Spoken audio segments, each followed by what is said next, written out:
Brian and the Forever Family by Nicola Edwards.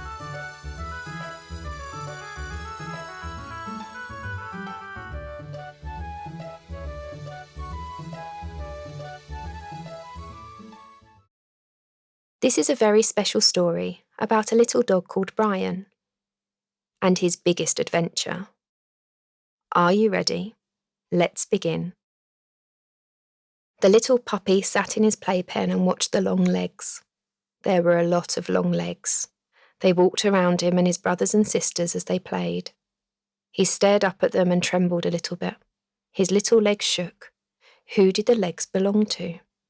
They were so long that when he looked up he couldn't see their faces because his neck didn't bend enough. As he watched the legs, his brother looked at him. "What's wrong?" he asked. The little puppy's knees wobbled again. "Who do the legs belong to?" he questioned. "They are the families," his brother replied, nuzzling him with his head. "Families?" the little puppy asked. "Where we will go to live when we do not live here," his brother replied, giving him a cuddle. "But I want to stay with you," the little puppy said, as his little lip quivered. The little puppy watched as all the legs walked back and forth. Some of the legs bent down and ruffled his head. He tried to hide from them, but there was nowhere to go, so he squeezed next to his brother and tried to bend his little neck high enough to see them all. The little puppy really didn't like the thought of living somewhere else. He liked it here. Would he be able to take his blanket with him? What would it smell like? Who would cuddle him at bedtime? He looked at all his brothers and sisters as they bounced and played together. Would he ever get to see them again? Would he be able to play on the grass? Chase a ball? He fell asleep with millions of questions floating around in his furry little head. Would he be happy in his new place with the long legs? The next day, more legs came. There were long, long legs, and short legs, and lots of different coloured legs. They stopped next to his playpen and looked down at him. The little puppy still could not see their faces. His little neck was just far too short to see that high up. As he sat looking at the legs, 3 sets stopped by his playpen. He tried really hard to look up, but as he did, someone scooped him up. He was a little bit scared. What was happening? Before he knew it, he was in some pink arms being given a very soft cuddle, as someone else with a deep voice ruffled his little head. The little puppy looked up at the big brown eyes looking down at him and tilted his chin in hope that someone might give him a little tickle. Luckily for him, the deep voice did.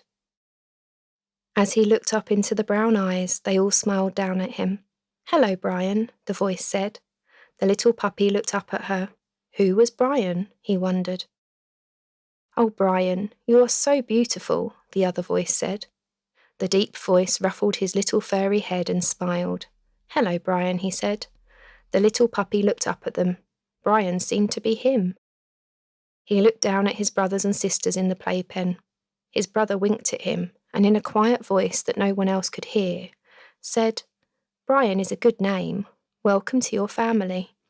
Brian looked up at the 3 faces and wondered if they had names too.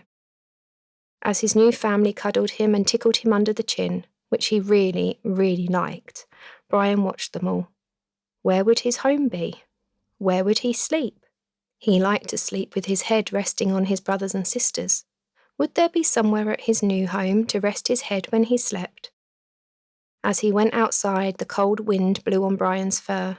He shivered and cuddled into the pink arms as he looked around, trying to work out where they were going. They climbed in a big machine, which he later found out was a car. They drove for what felt like forever. Sometimes they stopped and the pink arms lifted him off her lap and took him outside in the cool air. He looked around and then closed his eyes and fell fast asleep. After a very long time, they arrived at a house. It was not like the house his brothers were at, but the pink arms and the deep voice said it was home, so he let them carry him inside.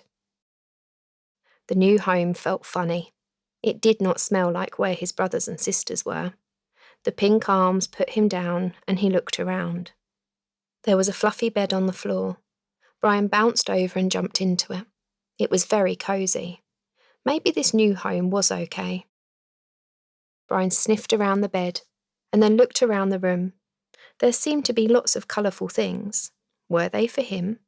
He wandered over and the legs picked them up and put them closer to him. Brian sniffed, then grabbed the toy and ran into his bed. The legs all laughed. "Just for you, Brian," they said. Brian looked up at them. For him? This home had lots of new things. He had never had his own things before. The pink arms put his blanket on the bed. He sniffed a big sniff. It smelled like his brothers and sisters, and so he curled up on it with his new toy and fell fast asleep. He could still hear his brother's voice telling him to give it time and it would be his family. He hoped that he would be happy here. When he woke up, Brian looked, and the big brown eyes were still there. He remembered that he was at his new home, and then checked, and his new toys were still there. Suddenly, there was a loud noise. He yelped and dived into the pink arms. "It's okay, Brian. It's the doorbell," she told him. Brian looked up. What on earth was a doorbell? He stayed close to the pink arms and looked around. "Aw," a voice said. Brian looked up. More legs. Why were there so many legs? He wished that his neck was longer so that he could see. The legs came down and slowly Brian saw a new face. He leant forward to sniff it. It smelt okay, so he let them stroke his head, but he stayed near the pink arms so he was safe. "This is Brian," the pink arms told the new legs. "He's beautiful," the legs replied. Brian smiled to himself. He was very beautiful. The new legs put a new toy on the floor. Brian jumped down and sniffed it, then picked it up in his mouth and took it to his bed before it disappeared. Brian sniffed and licked his new toy. It was very soft. Brian felt very lucky. He had lots of new toys. He listened to the new legs talk to the pink arms. "He's beautiful. You must love him so much," they said. The pink arms looked down at Brian and stroked his little head. Brian rolled onto his back in hope she might rub his tummy. And when she did, he thought that if this was what love was, he really, really liked it. That afternoon, Brian went in another car, and when they got out, the pink arms, who apparently was called Mummy, carried him into another house. When they got there, the brown eyes and the deep voice were there. He bounced and sniffed around the house. He found out that they were called Nanny and Grandad. Brian had so many new people in his family. Brian bounced and rolled and laid on his back to have his tummy rubbed. Grandad was very good at rubbing his tummy. Brian decided that he really liked him. Nanny found him an ice cube to play with, and he jumped around it in excitement whilst everyone laughed.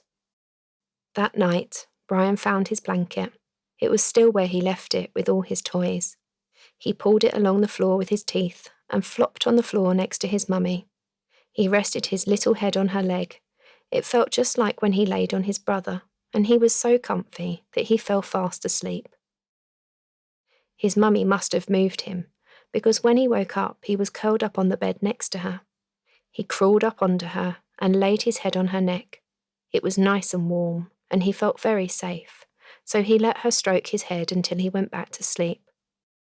Brian decided that his new family were okay. He had lots of lovely things, and they gave him lots of cuddles, but he still wasn't sure what would happen next. The next day, his mummy took him out of the big door. Brian looked around. He was not sure about this. His mummy carried him onto the green stuff and put him down gently onto it. Brian jumped. It tickled his paws. He looked up at her, and she sat down next to him. Brian snuggled next to her. What was this stuff? "Look, Brian," she said, as she showed him a little flower. Brian smiled. He liked flowers, but he really, really liked sticks. He looked around, and there, by the tree, he saw a stick. He bounced over and tried to pick it up. It was bigger than him, so he pulled and pulled until he had dragged it back to his mummy. His mummy laughed as Brian sat and chewed the stick and watched her.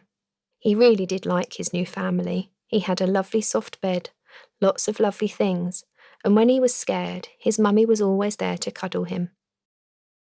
Over the next few weeks, Brian realised that his forever family loved him lots. He showed them that he loved them by giving them lots of kisses. Sometimes Brian was not sure about things, and he would hide behind his mummy's legs whilst he watched what was happening. Some days, people scared him with their loud noises, so he would hide until they were quieter.